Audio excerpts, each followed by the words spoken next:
Hello everyone. Today again I'm come back with a different topic. Today I'm going to talk about mastery. What is mastery?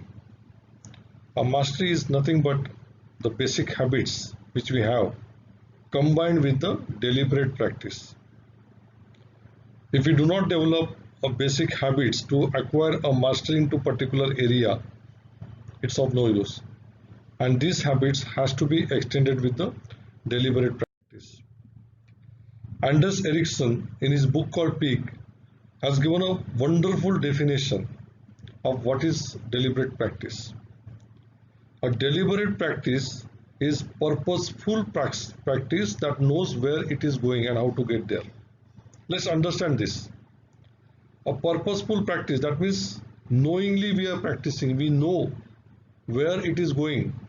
Once we practice certain things, we know like where we are going with this practice and how we are going to get there. That is what is called deliberate practice. Whereas James Clear in his book called Atomic Habit, he talks about how to develop the habit. He says habit is nothing but it's a repetition and automation. Let's say you start somewhere here that you do not have any repetition, you just start something. You keep on repeating, you keep on repeating. As you keep on repeating, you develop some kind of automaticity. Automaticity means a habit of doing it automatically. So as you keep on repeating, you move from this point A to point B. Keep doing the same thing further and you move from point B to point C. Somewhere over here, you get your body, your mind, your brain develops so much of automaticity that you cross a line, imaginary line called a habit line, and these things what you are doing repeatedly becomes your habit. Think of this, what I'm saying. It is a theory, but try to imagine this and you will understand how impactful it is in the practice.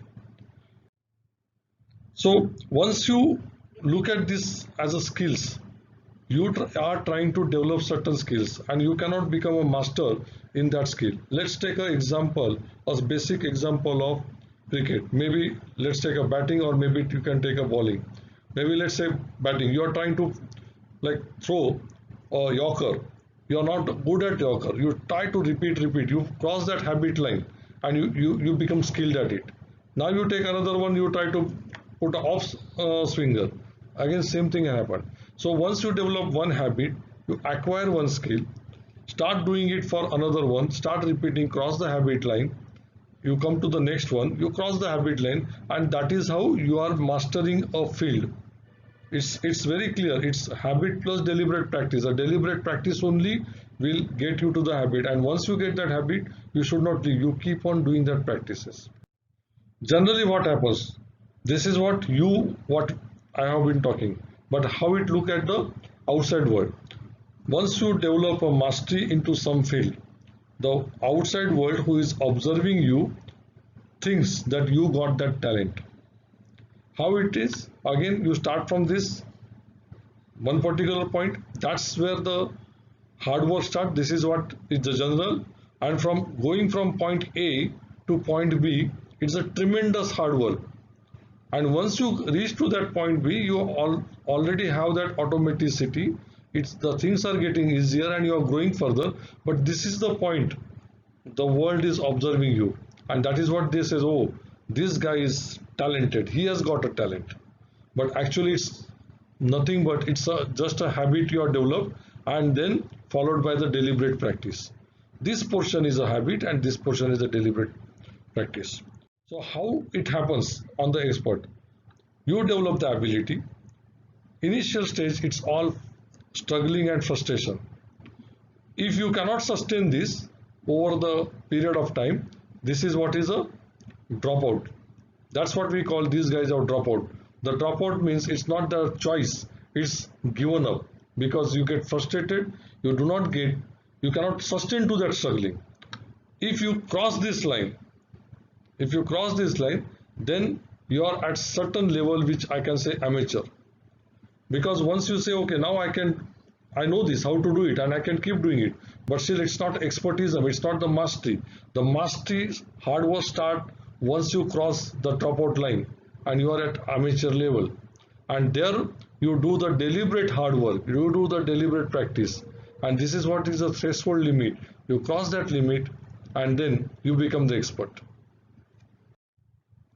A general challenge when we look at this, as you develop the skill, when the skill is low, the challenge is also not high, challenge is also low. But if you have, suppose if you have a low skill and high challenge, you will always into anxiety. So you have to follow this flow. As you develop the skill, you have to increase the challenge for yourself.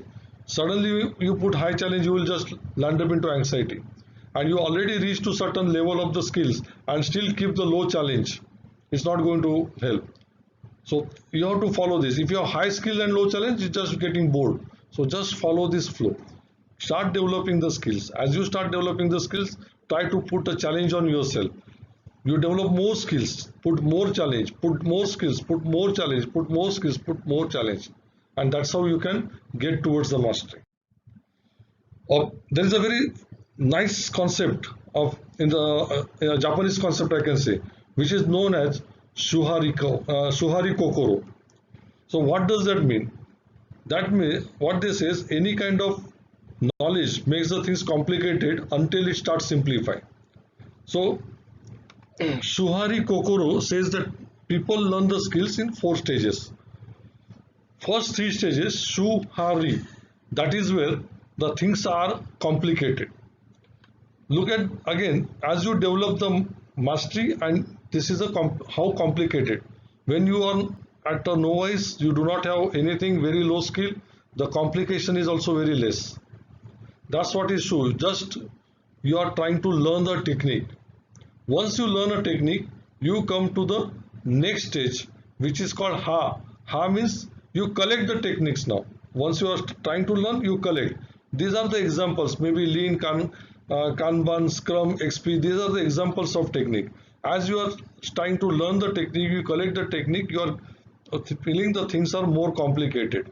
From there, you go to Re. Re is invent and bend. You are trying to now turn the techniques, you are trying to practice the techniques, and you are trying to twist those techniques in your own way, and that is where it is the peak of complicatedness, because this is where the things become most difficult.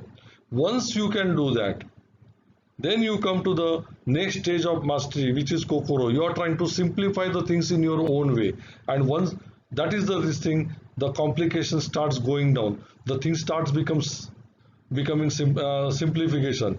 This is what is the basic phase. You develop the habits and then start doing the deliberate practice. So habit plus deliberate practice, that is what is mastery. If you like this video, please do subscribe to my channels, please do comments, please press like, and please do share. Thank you.